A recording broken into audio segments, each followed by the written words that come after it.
And we're back with you. Yes, we are. It's been a while since I've done anything because I've been busy and had my right hip done. And I don't know if I had told you that before, but I'm feeling much better and I'm able to somewhat walk much better than I have been for a long, long time. And getting the next hip done very shortly. I guess around the 22nd, something like that. So, but anyway, just touching on everything that I can touch on when we do our podcast, blog, whatever you want to call it. I had a stupid, it gets me, your opinion counts too.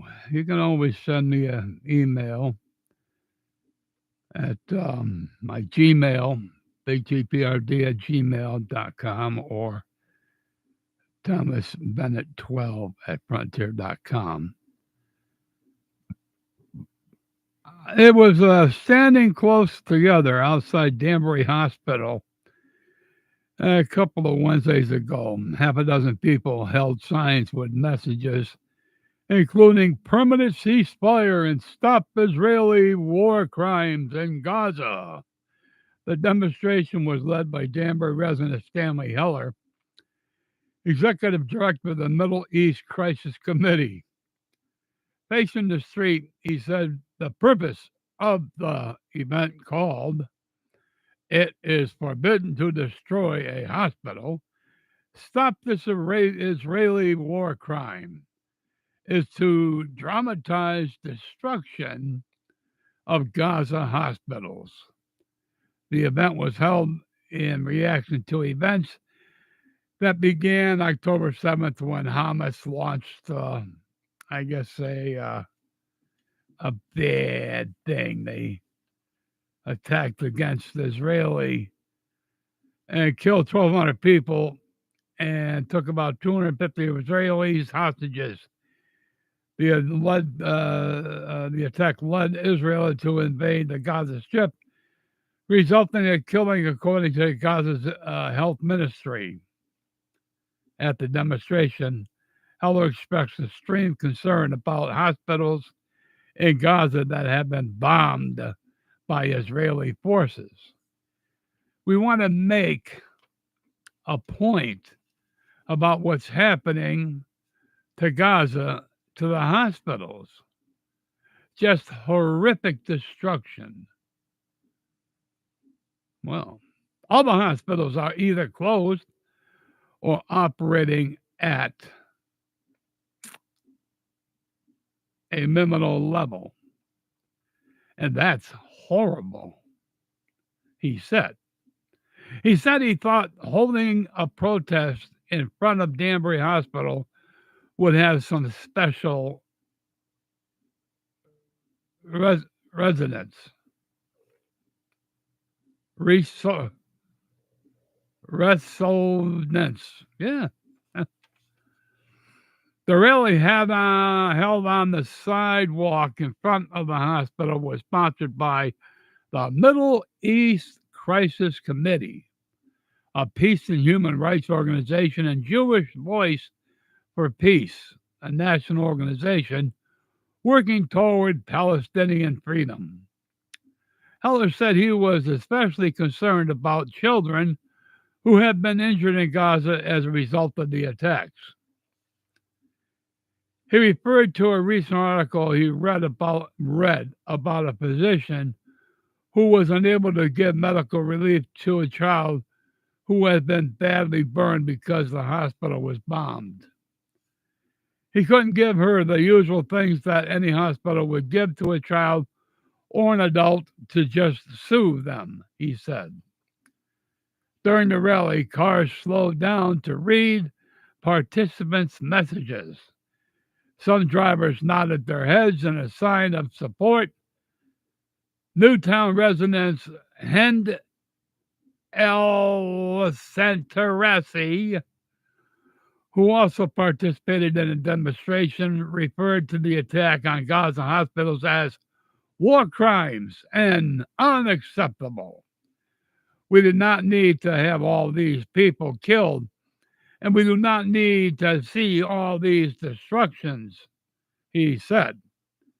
International law states that hospitals should not be targeted by attacks. The Genevieve Convention prohibits using medical facilities to hide military units and the use of civilians as human shields, both of which Israeli claims Hamas does. And you think Hamas really gives a rat's ass about the Geneva Convention and all that? No, yeah, right. Yeah. Oh boy. In such cases, it may be legal to attack areas where civilians are present, according to the Associated Press. The International Court of Justice has ordered Israel to limit death and destruction in the war, while the court considers the case brought by South Africa accusing Israel of genocide. The United Nations began collecting evidence of war crimes by both Israel and Hamas when the war began. Heller said destroying a hospital is a crime against humanity. The patients are scared out of their minds. How are these hospitals fortresses for fighters? There have been numerous rallies and demonstrations around Danbury and beyond from groups who are hoping to get their local municipalities to call for a ceasefire. Now, how the hell will anything to do with a local government, mayor, the first select, nobody's going to listen to them. They got nothing to go on here. Oh, they're going to tell the Hamas, okay, that's it, ceasefire, stop shooting. Yeah, right. Oh boy, oh boy. Always want your opinion, please. You know that, okay? Oh my goodness. Let's see. The band hoping groups who are hoping to get their local municipalities to call for a ceasefire. On Monday, a few Mondays ago, the United Nations Security Council overwhelmingly voted in favor of a resolution demanding a ceasefire in Gaza for the rest of Ramadan, the Muslim holy month that ends April 9th. The United States abstained from the vote.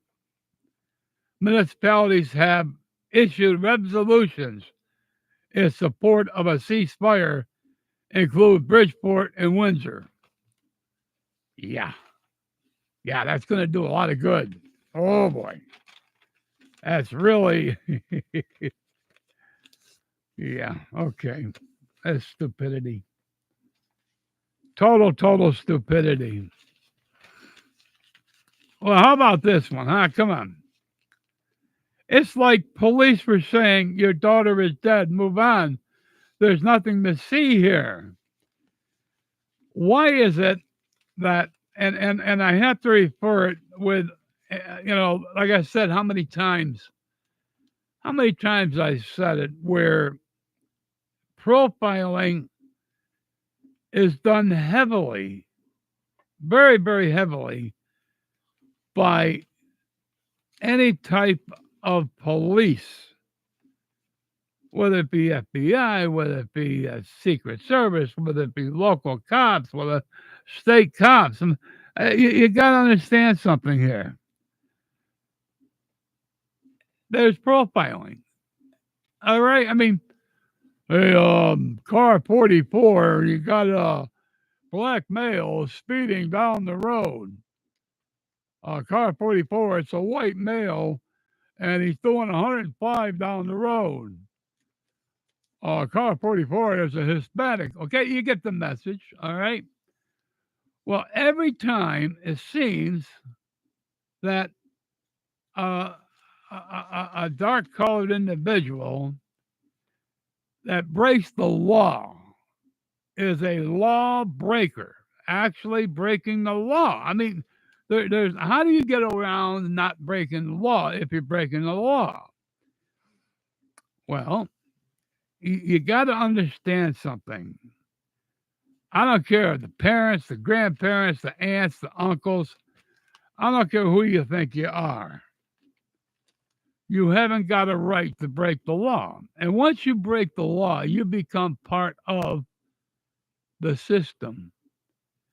And the system locks away the lawbreakers, puts the lawbreakers in the jail, into prison. The lawbreakers even get killed because of their stupidity.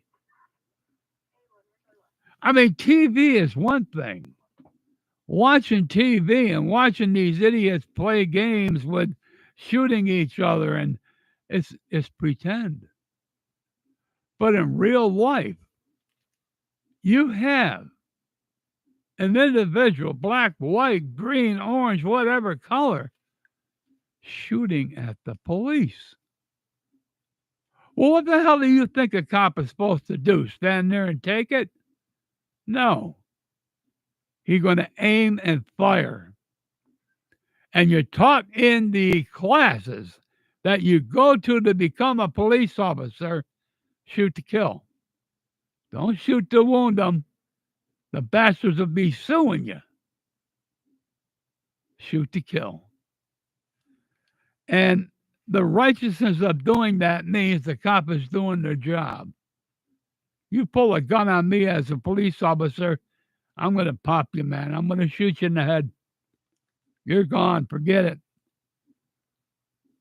And then the parents, the mama. Oh, the mama, the dada. Oh, you killed our son. You killed our son. Oh my gosh, you killed our son. Oh, he was such a good boy. He was this and he was that and everything. Well, why was he breaking the law? Why was he a criminal? Why did he carjack and knock down the woman and steal the car? Why did he run and go 100 miles an hour and the police chasing him to pull him over and he said, screw you? I mean, really, what about all that? I mean, come on, doesn't that mean anything? Seriously. I mean, I don't understand it. Like, for instance, okay, now, here's another thing. You got a black family that is alleging Pasuito and Sham death, okay, because they're filing a lawsuit against the families of Lawrence Smith Fields and Brenda Ross filed lawsuits in December alleging Pasuito and Sham death investigations in Bridgeport police, who they claim failed to properly investigate the case because the women were black. See, right away, got to play that black card. Got to, because they're black, they got to push the point. And right away, the whiteys give in. They give in. How is that? How is it a white prosecutor turns around and gives in to the lawbreaker's family? How does that work? I want to know. Somebody has to tune me in and let me know how the hell that works. I really want to know. Oh, my boy, he killed my boy. The police killed my boy. And they didn't tell us about it for a week. Well, they had to find out who he was, number one. Had to be sure of all that. The coroner has to do their job. And then the family is notified. And they were notified, but not as quick as the family wanted to be notified. Well, that's too damn bad. What's your opinion? I mean, seriously, okay? Every time that a dark individual breaks the law and is taken down by the police because they're a lawbreaker, and whether they're shooting back at the police officer, whether they're trying to run them down with a vehicle, no matter, they broke the law. And the law is the police, and the police will do anything it takes to take that person down. That person's a lawbreaker. They are going to be under arrest. They are going to be shot dead. They are going to be put in prison. Whatever it takes. Whatever it takes. So I don't want to hear it. I want to know what your opinion is. Let me know your opinion. Okay? So enough of that. How about let the LGBTQ plus people be themselves? We gotta let them be themselves. They want to be the boy wants to be a girl. The girl wants to be a boy. Let them be a boy if they don't want to be a girl. Well, then they got to sew a penis on, or they have to slice their penis so they got a vagina, and then they can really be a boy or a girl. Oh no, we got to pretend. That's right. We have to pretend. We have to be a transgender. Got to pretend.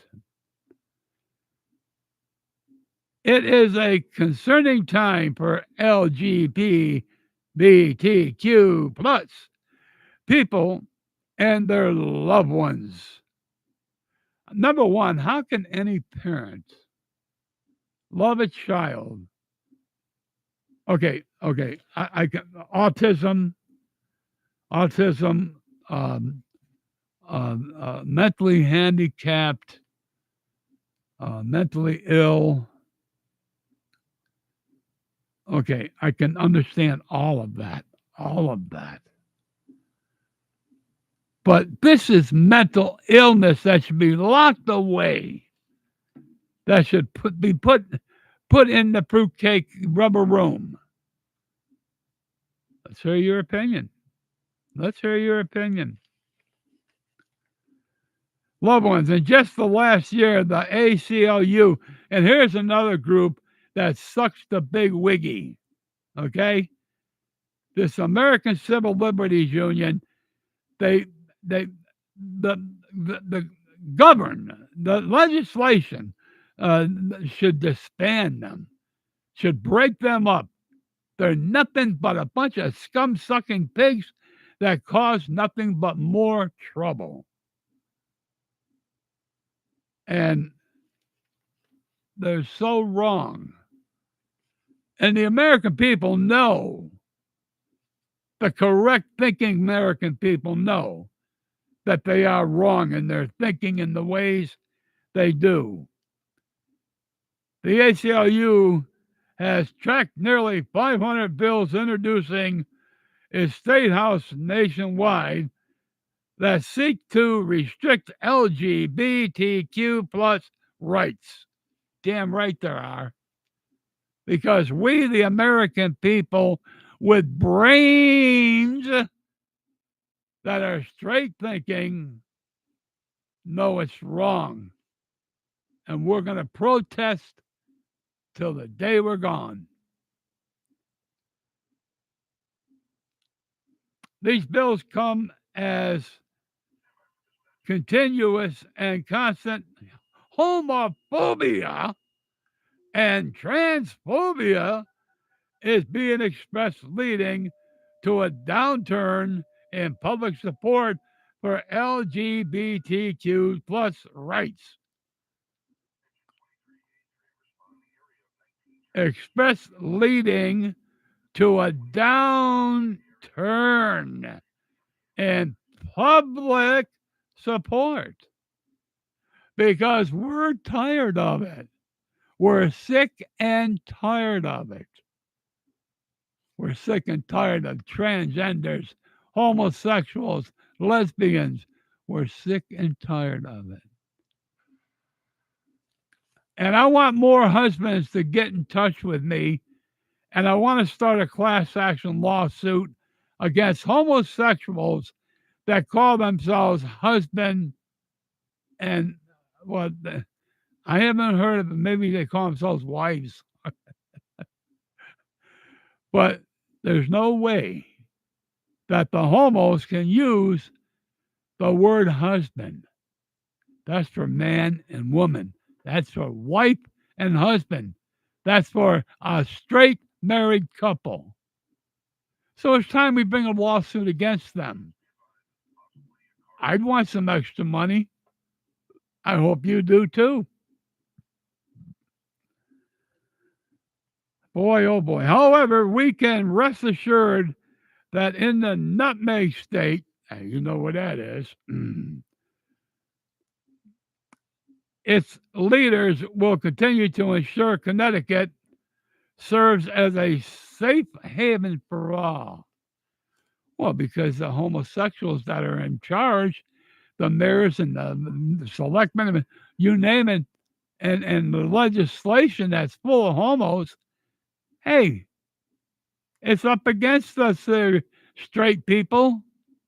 We got to fight them. Or can we, as State Treasurer Eric Russell pointed out in the Hartford Current last month, Republican lawmakers in Connecticut have introduced proposed legislation that directly targets trans children. This has brought national culture wars that demonetize,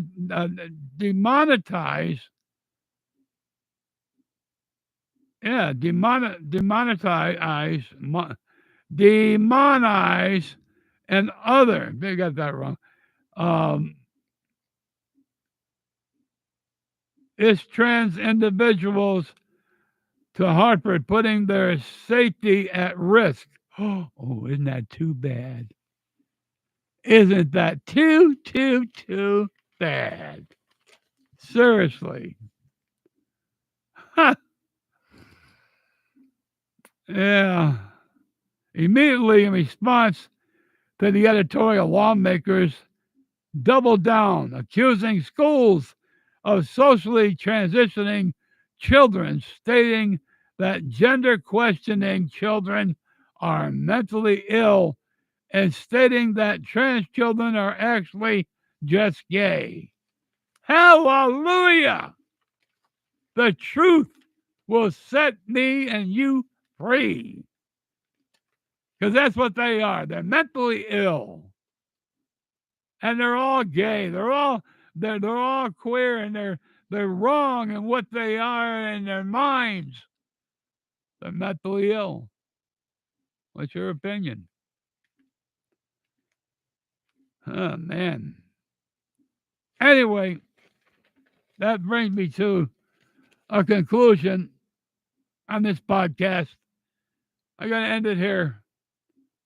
Gonna let you go. And we had an earthquake. Did you know about the earthquake? I was sitting in my recliner. My wife was walking from the kitchen to the living room. She didn't feel anything because she was walking.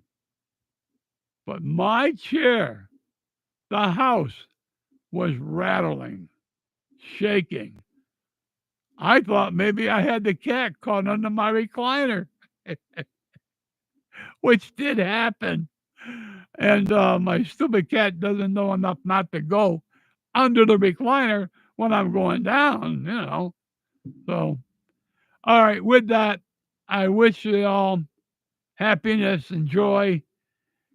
And get back to me, and we'll hope that we get your opinion, because your opinion works and my opinion works. So give me your opinion either way on the YouTube, Gmail, or on the Thomas Bennett 12 at frontier.com. Give me your opinion. All right. You all have a great week and enjoy. We're going to be leaving here. We're going to say goodbye to you for now and have a good time, okay? All right. Bye bye. What's going on?